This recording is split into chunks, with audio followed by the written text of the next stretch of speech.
All right, so a judge, a federal judge, I don't think district, I think it was a federal judge in New York, ruled that Trump's banning of Twitter users, or blocking, I should say, blocking of Twitter users, violates their First Amendment rights. And when I heard that, I was like, okay. Trying to work out the logic there. They're saying that he's preventing them from expressing themselves. And I think they even went so far as to say that if he muted them, that would be okay. But the fact that he's blocking them from posting in his Twitter feed or responding to him on Twitter is a violation of their First Amendment rights. I don't know. I mean, the First Amendment is government shall make no law respecting establishment of religion or infringing on the free exercise thereof. It also allows for the freedom of the press, the freedom of people to freely assemble. And I believe that's the amendment that allows them to petition their government for a redress of grievances. I think that's the First Amendment. I'm not American, so I don't know. Anyway,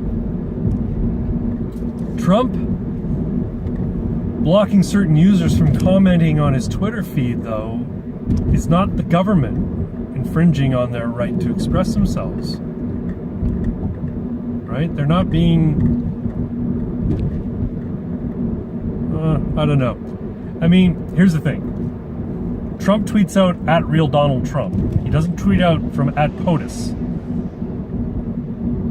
If he tweeted out from at POTUS, I'd say that's the office of the president, so that would be the government or the state stopping someone from posting in that Twitter feed. But he's been using that Real Donald Trump since before he was elected. And I think he's got a right to control what kind of things appear in his Twitter feed, just like everybody else does. I'm trying to think of an analog to Twitter that the framers of the Constitution could have been able to imagine. Imagine if everybody had a printing press, or everybody had a publishing house, and everybody was able to publish editorial columns that everyone else could read. And then everyone else could respond to in the letters page. That'd be the equivalent, I think. Now,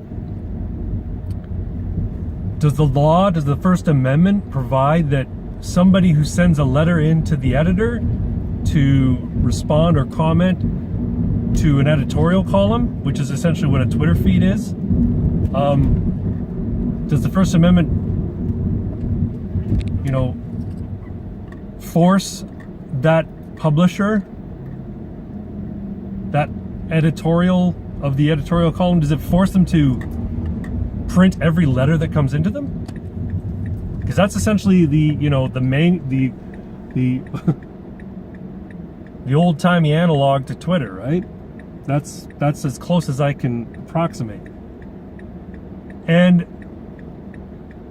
same would go for the government. If the government had a state-run newspaper or a federally run editorial column, are they obliged because of the First Amendment to publish every letter that's written to them? I don't think so. Here's the thing: there's nothing stopping them from. God damn the traffic! There's nothing stopping them from commenting. There's nothing stopping them from taking a screen cap of the president's tweets and tweeting it out on their own feed, saying, "Look what this dipshit said." That's within their rights. But there's no reason why the president or the publisher of an opinion column should be obliged to give platform to people who are going to criticize it. That's just ridiculous. Because if that were the case, then every government office who has a Twitter page would be forced to allow every person to comment on their page, comment on their Twitter feed. It doesn't quite hold up to me. I'm sorry, this notion that it's a violation of their First Amendment rights. Nobody's stopping them from expressing themselves. People just have control over where it's happening. It's not your Twitter feed, it's mine. Right? You have your own Twitter feed. You can comment whatever you want on your own Twitter feed. Now, that being said, if I were the president, or if I were in a position of notoriety or fame, and people wanted to say shitty things about me on my Twitter feed, I wouldn't block them. I'd just show them for the idiots that they are, and let them dig their own grave. I guess the president and this, I think his name's Dan Scavino. He's the guy who sort of controls the Twitter feed from the president, or controls his tweets, or curates his tweets, I guess, to some degree. He's mentioned in the lawsuit as well. I guess the notion is that he's in violation because, I don't know, he's expected to let everybody just say whatever the hell they want. But the problem is that people were going on Trump's Twitter feed, and they basically had a notification. I remember reading an article about it, or reading a piece about it, where somebody said, I have it set up so that as soon as he tweets, I get a notification. So sometimes I'll be woken up, like an audible notification. So he'll be woken up, at ungodly hours, and he'll get on there and tweet right away, so that he's at the top of his Twitter feed. This guy did it just for this purposes of trolling. Yeah, I'm sorry. I don't agree with the decision of this federal judge in New York. And I mean, it's a big fucking surprise that it's in New York, right? I don't think that they've thought it through correctly. First off, Twitter is a public forum in that it's used by the public, but it's a private entity. And if it's allowed its users to block other users from commenting in their feed, it's allowed users to mute other users. That's within their rights. I can't say much about Twitter because I'll be honest, I haven't been on it in months. I got banned from it. My account was suspended indefinitely. So, and I guess I could set up another account, but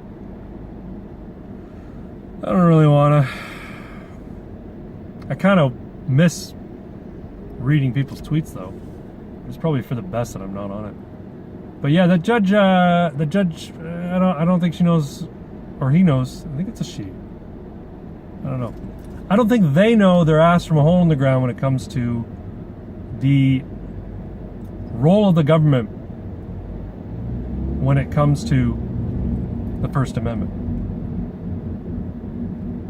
No one is taking away this guy's keyboard.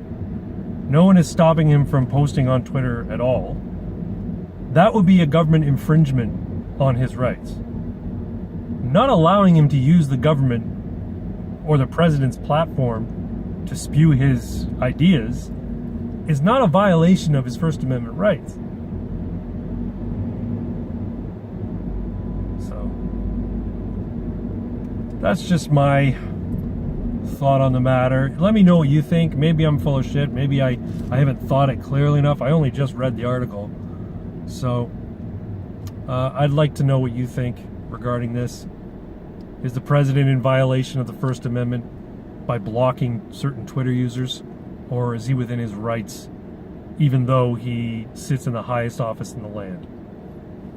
I'd be interested to hear what you all have to say. Thanks very much.